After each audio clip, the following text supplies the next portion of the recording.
I hated the new guy at school. Most of the time, I'm pretty good at ignoring him, but today he took things too far. I showed up at his house, fully intent on telling him to get lost, but he's face down in his bed, fast asleep.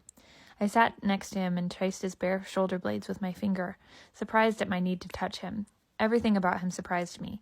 I moved his long hair away from his face so I could see him. A twinge of fear crept in as I looked at his peaceful face. He blinked his eyes open and sat up on his bed. I jumped off the bed and backed away from him. I couldn't be here, especially not with him sitting there all shirtless.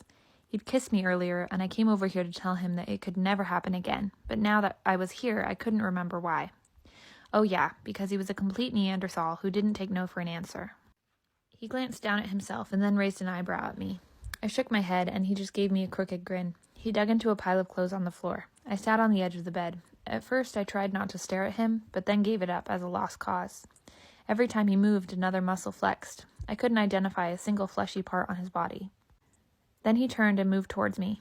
I jumped up and headed for the door, but he intercepted me. I came here to tell you to leave me alone. I can't do that. I'm the Dragon King, and you are mine.